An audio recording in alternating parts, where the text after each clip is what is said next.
Cybercriminals are becoming more sophisticated, and artificial intelligence is giving them new tools to scale their attacks. The latest threat report shows that attackers are increasingly using AI alongside established tactics such as phishing, social engineering, credential theft, and ransomware. ESET also recorded record levels of QR code phishing, while researchers identified thousands of potentially malicious AI skills and the first Android malware observed using generative AI during execution. In South Africa, for instance, phishing remains particularly significant, where a threat accounting to 45.7% of detected cyber threats in ESET's H2 2025 data. Joining us now is Tony Anscombe, who's the Chief Security Evangelist at ESET, to unpack the latest threat, the landscape, and what individuals and organizations should be doing to protect themselves. Tony, good to have you on the program this afternoon. So at the heart of the latest ESET report is the growing role of AI in cybercrime. How significant is this shift? And what are criminals now able to do with AI that was more difficult before? Well, certainly to start with, I mean, you mentioned phishing. If you look at the phishing emails that appear in your inbox, they're far better crafted. The sites that you end up on look and feel legitimate. So the actual campaigns that cybercriminals are running look and feel far more polished, far more professional, and it's harder to understand what is phishing and what is legitimate. But also we're seeing more automation. So cybercriminals using AI to do their tooling, create these sites, create the phishing emails, but they're also now starting to see opportunities within AI. You mentioned the first AI malware for Android. So for example, that uses AI within the attack. But also, and AI skills, you mentioned AI skills, where that's where an employee, for example, might download a piece of code to teach an AI agent a new skill. And that code is unverified, it's unvetted by companies. And that code comes into an organization and it may well be malicious. In fact, we found around 900,000 out of 900,000 skills, 3,000 of them were malicious and 25,000 of them were somewhat questionable. Yeah, so we are seeing AI being used to make phishing messages, websites, or even scams much more convincing from what we're seeing. But how can ordinary users then distinguish between a legitimate communication and an AI-generated scam?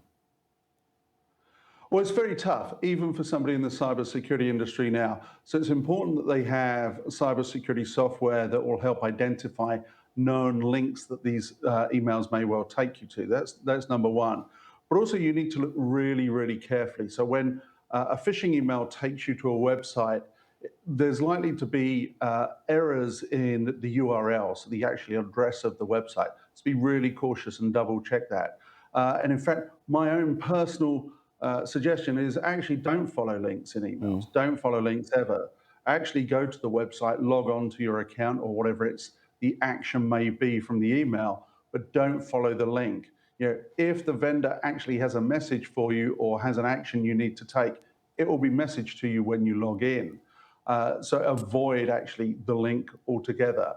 But it is becoming more challenging, and attackers will use more deep fake type technology as well going forward as AI becomes more and more available to them. Let's talk about quishing. I mean, ESET says QR code phishing, or quishing like we've learned, reached record levels in the first half of this year. Why has this particular form of phishing become so attractive to criminals then, Tony? Well, the problem is we trust QR codes. You and I may go into a restaurant, and if the menu is available and there's a QR code, taped to the table, or they give us a QR code to access the menu, or even to pay the bill in some circumstances, you implicitly trust, you use the QR code, you bring the menu up on the phone. Now, cyber criminals are seeing the opportunity of going into restaurants and taping their own QR codes to restaurant sites, or car park payment machines, or railway stations, hotel lobbies, hotel elevators, all these places where you might see QR codes and interact with them. Cyber criminals are seeing the opportunity to take you somewhere else. Take, for example, I mentioned car park machines, payment machines. If they do this on a car park payment machine, you'll end up likely paying them and passing your credit card information to them, as opposed to paying for the parking space that you're actually parking in. So it's an instant gratification, if you want, for the cyber criminal of being paid immediately. Tony, South Africa has previously recorded particularly high levels of phishing.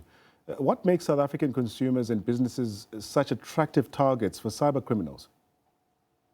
Well, unfortunately, identity is the initial vector. I mean, it's the initial attack mechanism for a cyber criminal to get into something more valuable. So, for example, if I can find out your identity and find out where you work, and then I can, through phishing, potentially I've got a route into your employer, and then I may unfold a much larger attack.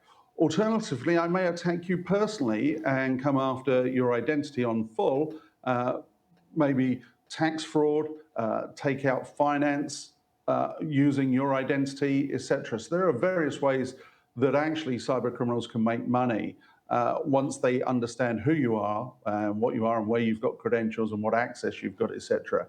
Now, South Africa is particularly interesting because I assume it's deemed to be more wealthy than other parts of Africa. So if we look at other parts of Africa, about 30% of all detections are phishing. In South Africa, that's, as you said, it's around 45%. To give you a comparative as well, in North America, that would be about 55 to 57%. So you can see South Africa sits somewhere in the middle. Tony Anscombe is the Chief Security Evangelist at ESET, joining us on the evolving cybersecurity threat landscape. And of course, the message there from the latest threat data is quite clear. AI is not only changing how we work and communicate, it is also changing how criminals attack, from increasingly convincing phishing and QR code scams, like we've heard, to AI-powered malware and attacks targeting cloud accounts. Vigilance and basic cyber hygiene do remain quite critical. Tony, a big thanks for your time and sharing your insights on this very important issue.